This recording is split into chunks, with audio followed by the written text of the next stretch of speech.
రాష్ట్రంలో కాంగ్రెస్ ప్రభుత్వం వచ్చి ఆటో డ్రైవర్ల కడుపు కొట్టింది. రోజు రోజుకి ఆటో డ్రైవర్ల జీవితాలు దయనీయంగా మారుతున్నాయి. ఆర్థిక ఇబ్బందులతో ఆత్మహత్యలు చేసుకుంటున్నారు.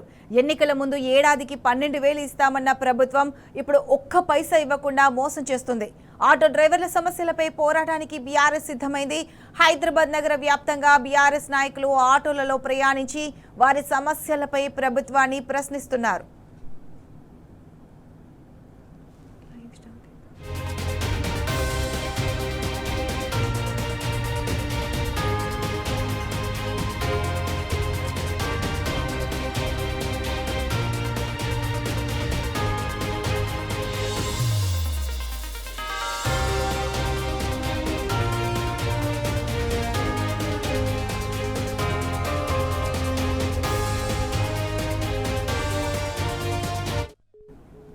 ఆటో డ్రైవర్ల జీవితాలతో రేవంత్ సర్కార్ చెలగాటమాడుతుంది. ఎన్నికలకు ముందు ఏడాదికి 12,000 రూపాయలు ఇస్తామని చెప్పి మోసం చేసింది.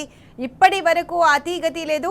మహాలక్ష్మి పథకంతో ఆటో డ్రైవర్ల బతుకు పెనం మీది నుంచి పొయ్యిలో పడ్డట్టు అయింది. అయినప్పటికీ ఆటో డ్రైవర్లను రేవంత్ సర్కార్ ఏమాత్రం పట్టించుకోవడం లేదు. రవాణా వాహనాలపై సింగిల్ పర్మిట్ విధానం ప్రవేశపెడతామని చెప్పి వంచనకు గురి చేసింది. వాహనాల ఫిట్నెస్ చలాలను సమీక్షించి సవరిస్తామని చెప్పి చీట్ చేసింది. ఆటో డ్రైవర్ల సంక్షేమ బోర్డు ఏర్పాటుపై మాట తప్పింది.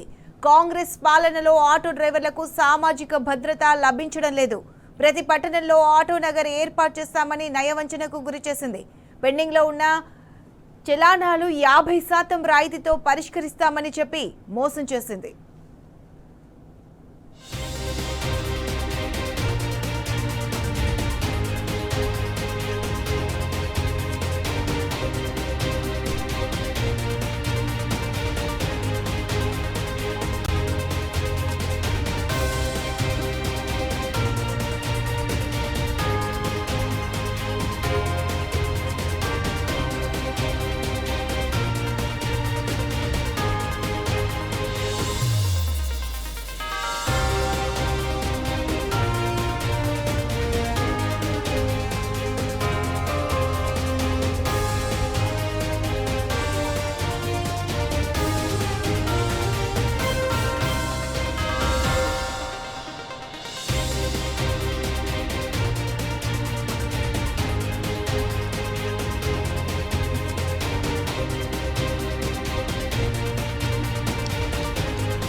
ఇదే అంశానికి సంబంధించి పూర్తి అప్డేట్స్ మా ప్రతినిధి రంజిత్ ఎర్రగడ్డ నుంచి లైవ్ లో అందిస్తారు.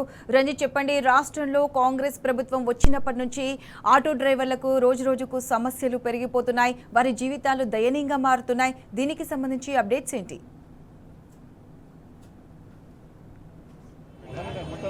ప్రతిష, ఏదైతే కాంగ్రెస్ ప్రభుత్వం అమలు కాని హామీలు ఇచ్చేసి ప్రజల్ని మోసం చేసిందో దాన్ని ఎండగట్టడానికి ఇప్పటికీ కూడా బీఆర్ఎస్ వర్కింగ్ ప్రెసిడెంట్ కేటీఆర్ పిలుపులకు ప్రతి అడుగడుగునా కూడా ఆటో యూనియన్లకు మద్దతుగా కూడా బీఆర్ఎస్ నేతలు కూడా మమేమకై కూడా ఆటో కార్మికుల యొక్క కష్టాలు తెలుసుకుంటారు. మనతో పాటుగా కూడా స్థానికంగా కూకట్పల్లి ఎమ్మెల్యే మాధవరం కృష్ణారావు ఉన్నారు.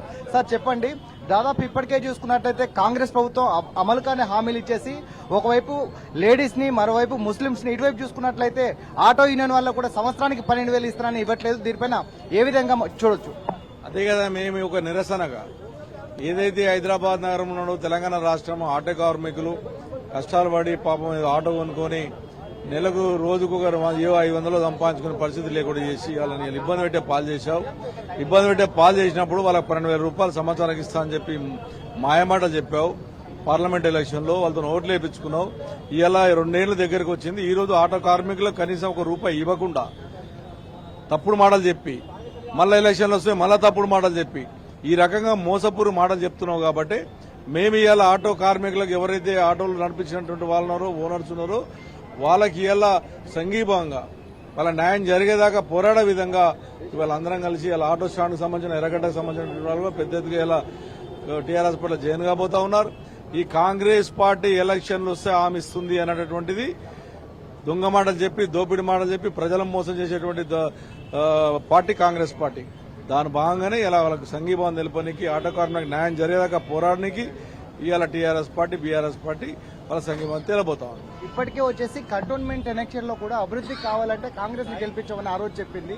ఇప్పుడు జూబ్లీహిల్స్ ఎలక్షన్ లో కూడా రేపు సంక్షేమ పథకాలు కావాలన్నా ముస్లిం మైనార్టీకి సంబంధించిన వాళ్ళు మంత్రి అవుతారని కూడా వివేక్ అంటూ రామాటలను ఈ విధంగా చూడండి. ఇప్పుడు రాహుల్ గాంధీ గారిని చూస్తే, సోనియా గాంధీ దాకా చూస్తే, ప్రియాంక గాంధీ గారిని చూస్తే, కింది కార్యకర్త దాకా ముఖ్యమంత్రి దాకా కాంగ్రెస్ పార్టీకి సంబంధించిన వాళ్ళందరూ అబద్దాలతో గెలుస్తామని ప్రయత్నం చేస్తా ఉన్నారు.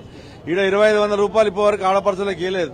4000 రూపాయల పింఛన్ ఇస్తా అవ్వ తాతకి ఇస్తా అని చెప్పి అది ఇవ్వలేదు. ఈ రోజున బతుకమ్మ చీరలు ఇస్తామని చెప్పి మోసం చేసిన మీరు, ఆటో కార్మికులకు 12,000 ఇస్తా అని చెప్పి మోసం చేసిన మీరు, ఇలా 15,000 రైతులకు ఇస్తా అని చెప్పినటువంటి మోసం చేసినటువంటి మీరు ఏ ఒక్కటి కూడా అమలు చేయకుండా ప్రజలకు ఇంకా అబద్దం చెప్పి మళ్ళా రేపొద్దాల నుంచి 30 తరం నుంచి పడి మంత్రులు 40 మంత్రులు ఎమ్మెల్యేలు అందరూ డోర్ తిరిగి మళ్ళా అబద్దాలు చెప్పి మళ్ళా వాళ్ళతో ఓటు దండుకోవాలని చూస్తున్నారు. కాబట్టి ప్రజలు అలర్ట్ గా ఉండాలి.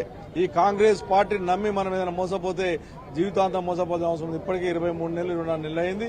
ఇలా అబద్దాల పార్టీ ఏదన్నా దేశంలో ఉంది అంటే first party Congress party, second party BJP party. ఇప్పుడు మీరు ఫైనల్ గా వచ్చేసి జూబ్లీహిల్స్ ప్రజలకు కావచ్చు, ప్రజలకు ఇస్తున్న సంకేతాలు ఏంటి? నేను ప్రజలకు అది చెప్తాను. మళ్ళీ వస్తున్నారు, డోర్ తిరుగుతున్నారు, వచ్చి మళ్ళీ అబద్దాలు చెప్తారు, పైసలు చూపెడతారు, రేపు రోడ్ అంటారు, నీకు ఇవి ఇస్తామంటారు, డబుల్ బెడ్రూమ్ ఇస్తామంటారు.